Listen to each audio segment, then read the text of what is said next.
Hello बच्चों, let's see this question. The question says figure shows two blocks connected by a cord of negligible mass that passes over a frictionless pulley, also negligible mass. The arrangement is known as Atwood machine. One block has mass m1 is equal to 1.3 kg and the other has mass m2 is equal to 2.8 kg.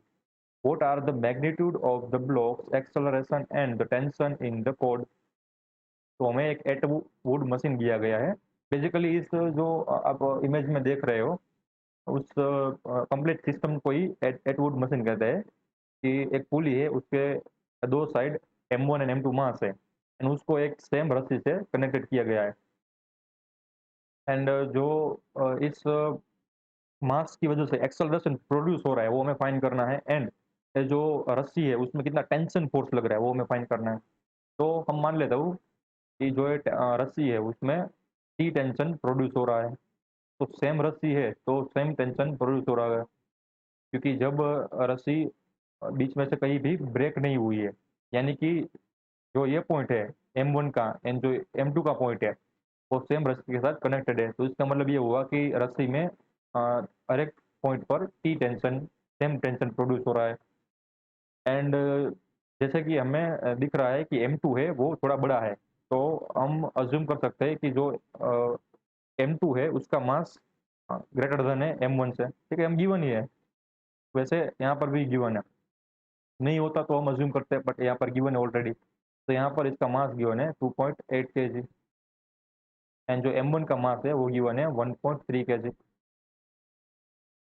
इसकी वजह से क्या होगा कि जो ये बड़ा वाला मास है वो हैवी वेट की वजह से नीचे की ओर ये जो छोटा वाला मास है उसको खींचेगा। तो जो ये M2 की वजह से जो वेट प्रोड्यूस होगा वो क्या होगा M2G यानी कि ग्रेविटेशनल फोर्स।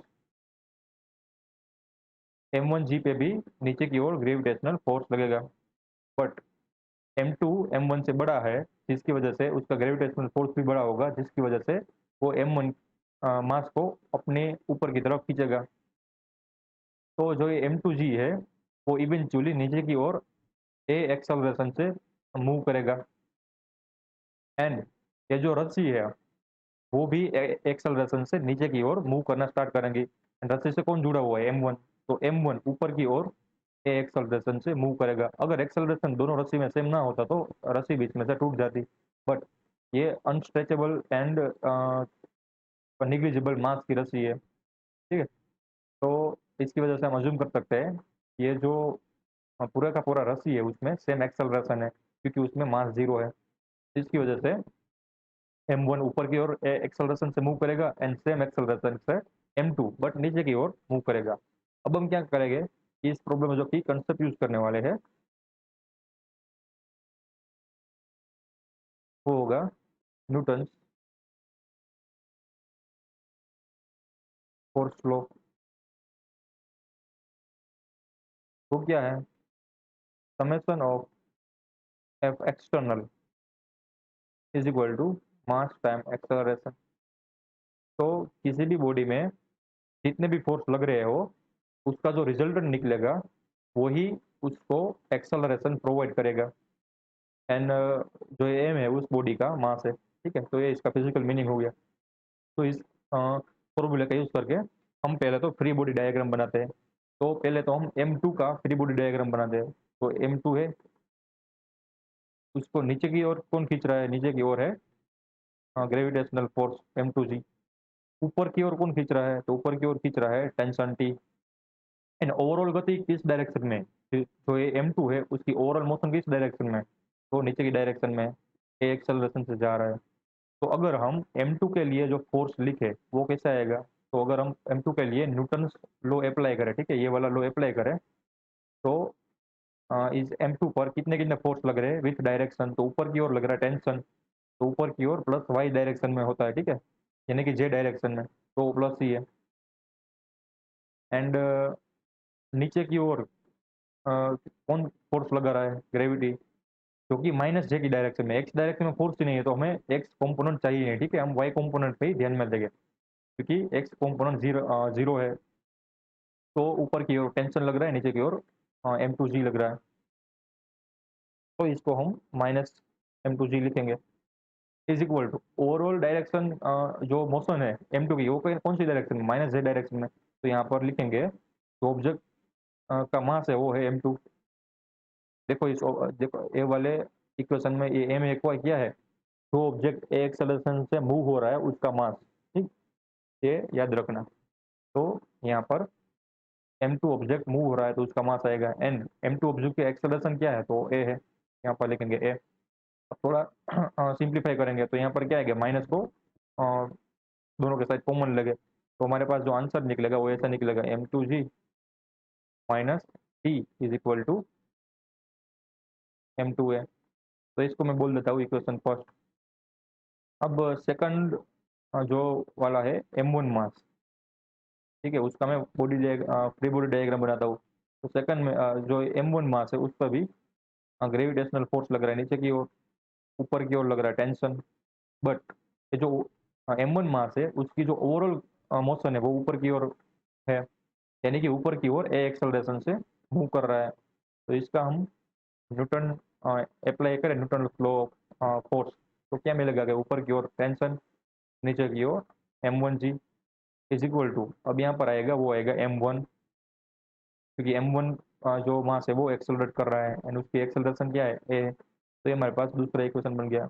अब क्या करूँगा कि जो इक्वेशन 1 है उसमें इक्वेशन 2 को ऐड करूँगा तो हमारे पास क्या बचेगा, तो 1 को 2 ऐड करने पर टी टी कैंसिल हो जाएगा, देख सकते हो ये टी एंड ये टी कैंसिल हो रहे हैं। ठीक, तो हम हमारे पास जो लेफ्ट हैंड साइड बचेगी वो क्या बचेगी, वो बचेगी ऐसे कुछ m2g minus m1g, m2g minus m1g is equal to right hand side दोनों ऐड हो जाएंगे। देखो राइट हैंड साइड ये एंड ये दोनों ऐड होके क्या मिलाएंगे, क्या बनाएंगे, m2g sorry m2a plus m1a। तो हमें a चाहिए तो इसको ऐसे भी लिख सकते हैं m2 प्लस m1a।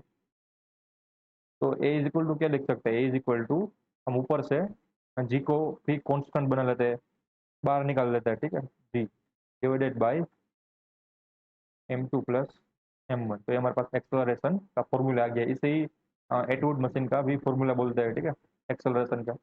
अब m2 गिवन है, कौन सा गिवन है, m2 बड़ा वाला मास 2.8 एंड m1 गिवन है 1.3। तो 2.8 माइनस, ठीक है, 2 थोड़ा अच्छे से लिखते हैं, 2.8 minus 1.3 divided by 2.8 plus 1.3 and g की वैल्यू होती है 9.8 मीटर पर सेकंड स्क्वायर। जो न्यूमरेटर में वैल्यू आएगी वो क्या आएगी, 2.8 में से 1.3 को सब्ट्रैक्ट करोगे तो 1.5 आएगा एंड जो डिनोमिनेटर में आएगा वो क्या आएगा, 2.8 प्लस 3.1 करने पर 5.9 आएगा। ठीक,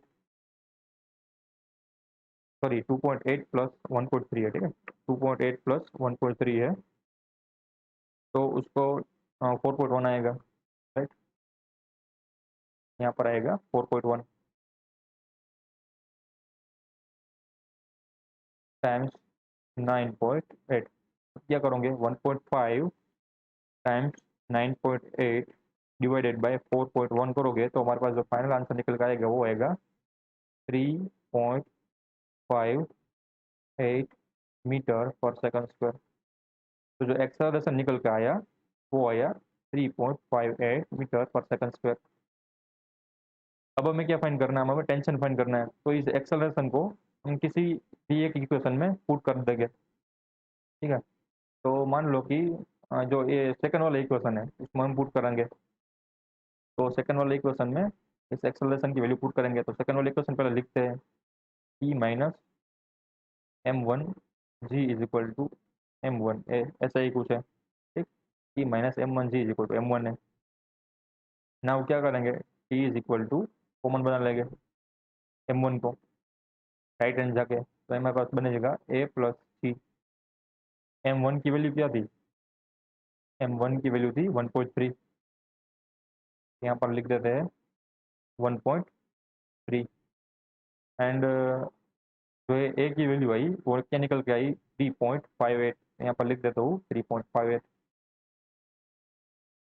3.58, यस।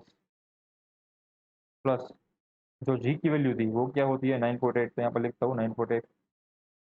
तो सबका सिंप्लीफाई करोगे तो हमारे पास जो आंसर निकल के आएगा वो आएगा 17.39 न्यूटन। तो हमारा टेंशन हो गया।